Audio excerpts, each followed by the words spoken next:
Olá, sétimo ano, boa tarde, tudo bem com vocês? Espero que sim, espero que todos estejam bem, estejam preparados para mais um dia de aula. Hoje iremos continuar estudando o capítulo 7, que tem como tema a população brasileira. Já estudamos um pouco sobre sua população, sobre sua densidade demográfica, o crescimento da população brasileira. Iremos aqui dar continuidade no cenário 2, na página 175. Então, gostaria que neste momento todos pudessem aí estar acompanhando comigo aí na página 175. E vamos aqui dar continuidade a esse capítulo. O mundo em um país. Então, nós vamos aprender aqui sobre as pessoas que contribuíram para a formação, para o crescimento da população brasileira. Por isso que diz o mundo em um país. Várias pessoas do mundo inteiro migram aqui para o Brasil. Então, vamos conhecer um pouco sobre essa imigração. Então, a imigração e sua contribuição para a formação da população brasileira. De que forma essas pessoas contribuíram para a formação da população brasileira? Então, acompanhe aí comigo na página 175. Então, poucos países do mundo são considerados tão acolhedores como o Brasil. Então, são poucos países, e são considerados acolhedores como o Brasil, que recebe pessoas do mundo inteiro. Ou seja, somos conhecidos como um país acolhedor. Ao longo de séculos, uma diversidade enorme de povos de todo o planeta para cá convergiu em busca do seu destino. A maioria deles por vontade própria. Outros, como os africanos, aqui introduzido como mão de obra escrava.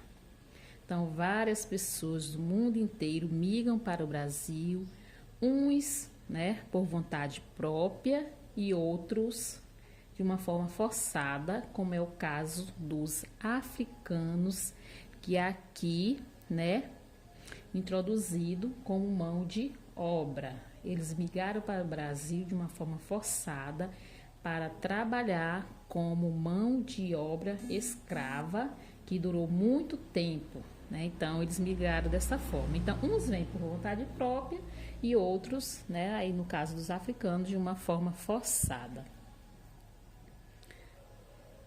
O território brasileiro e povoamento. Então, a imigração e a colonização alemã do Brasil tiveram um importante papel no processo de diversificação da agricultura e no processo de urbanização e industrialização, tendo influenciado em grande parte a arquitetura das cidades e, em suma, a paisagem físico-social brasileira. Então, o imigrante alemão difundiu no Brasil a religião protestante e a arquitetura germânica. Contribuiu para o desenvolvimento urbano e da agricultura familiar. Introduziu no país o cultivo do trigo e a criação de suínos. Na colonização alemã, não se pode negar, está a origem da formação de um campesinato típico, marcado fortemente com o traçado da cultura camponesa da Europa Central. E no domínio religioso, há de se reconhecer a influência dos pastores, padres e religiosos descendentes de alemães, e várias igrejas luteranas foram implantadas com a chegada dos imigrantes e o próprio ritual católico, adquirindo certas especificidades nas comunidades alemãs. A vida cultural dos imigrantes também teve um papel importante na formação da cultura brasileira, especialmente no que se diz respeito a certos hábitos alimentares, encenações teatrais típicas, corais de igrejas, banda de música e assim por diante. Exemplos característicos é a Okintopsef, que a princípio surgiu como uma forma de manifestação contra as atitudes tomadas pelo Estado Novo ao proibir atividades culturais que intensificasse a germanidade. Hoje, ela é uma festa que simboliza a alegria alemã, tendo incorporado com adaptações e modificações a gastronomia, a música, a língua alemã.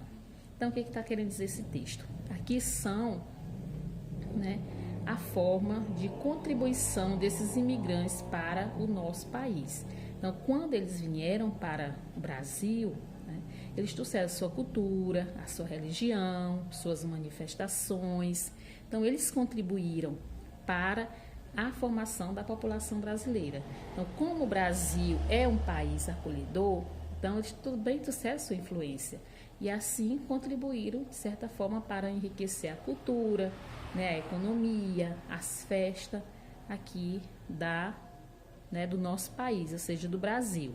Então, por isso que diz o mundo em um país. Então, várias pessoas vieram para o Brasil e vêm, né, para o Brasil e assim termina contribuindo, né, para o crescimento daquele país, tanto na questão da população, como da economia, como das festas, como da cultura no geral. Aqui na página 176, né, continuando aqui, diz assim: neste país, continente, europeus, asiáticos e africanos juntam-se aos indígenas para criar essa sociedade caracterizada pela miscigenação.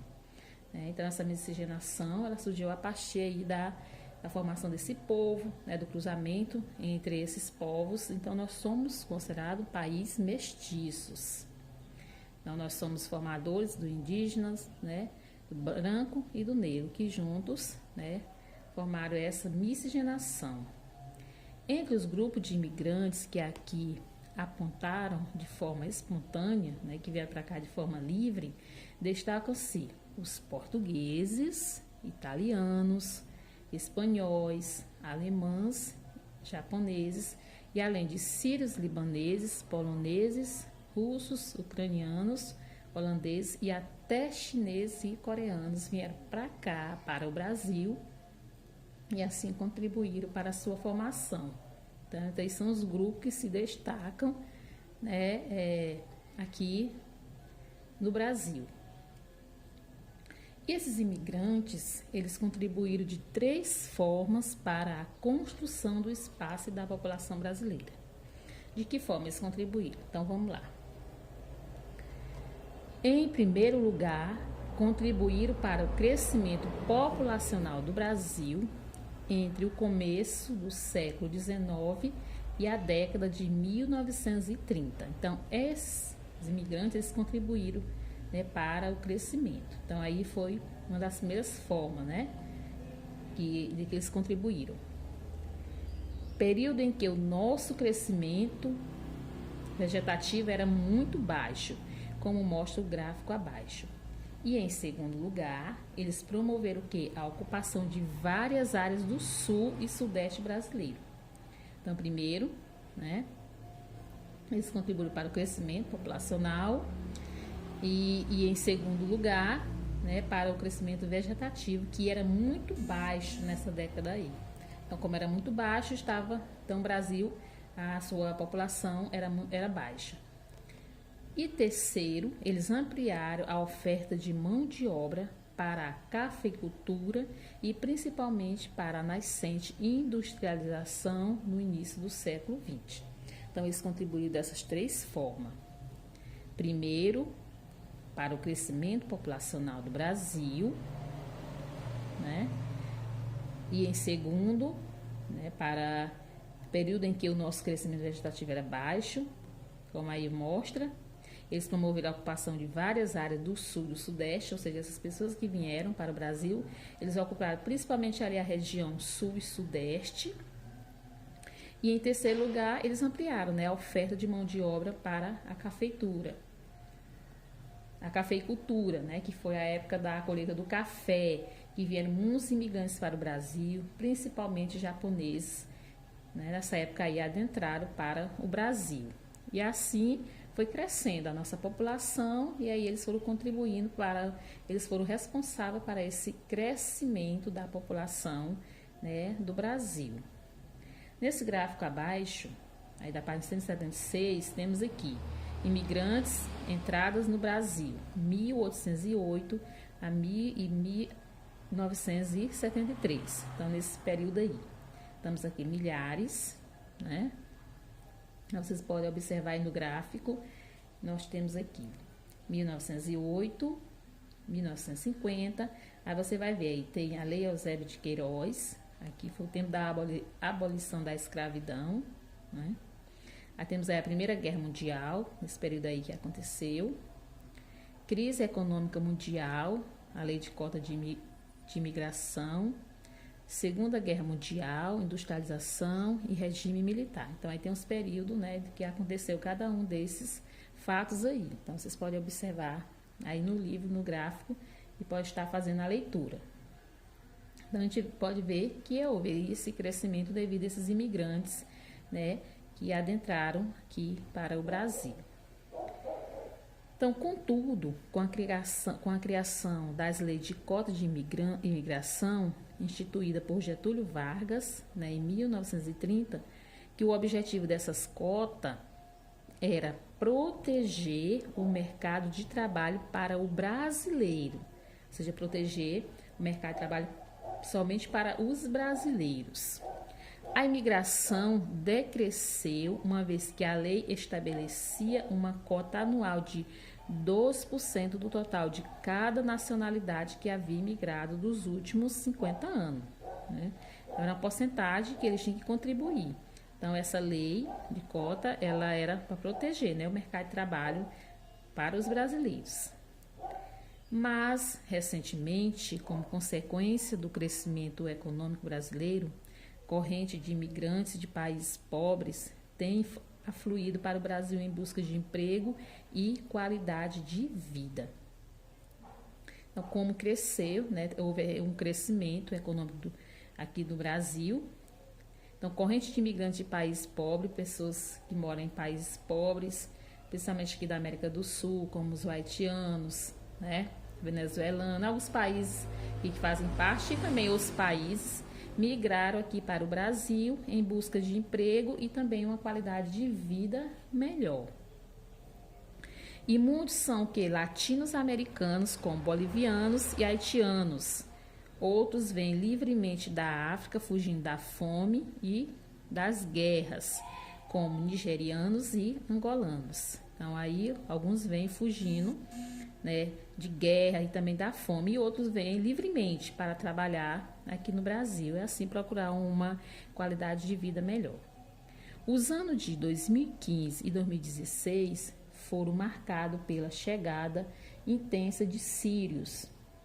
A Síria, envolvida em um enorme conflito armado comandado pelo Estado Islâmico, assistiu a sua população migrar para diversas partes do mundo em busca de uma nova chance.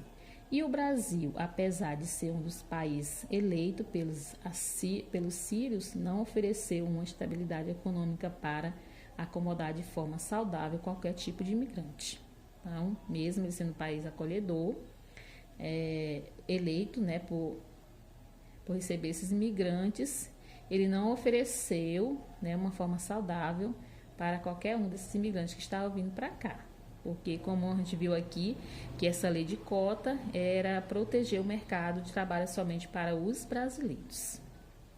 Então, muitos deles fogem de guerra, de fome, e o Brasil termina acolhendo essas pessoas. Aí temos aqui geografia em cena, entenda a diferença entre migrantes e refugiados. Então, vocês vão estar fazendo aí a leitura, né, desse texto aí, que aí mostra a diferença entre migrantes e refugiados. Então, nós vamos ficar por aqui, né, aqui até a página 177, e vocês estarão fazendo essa atividade da página 177 e 178. Então, essa foi nossa aula de hoje. Fiquem todos com Deus, façam a atividade e depois estejam enviando para mim. Então, até a nossa próxima aula.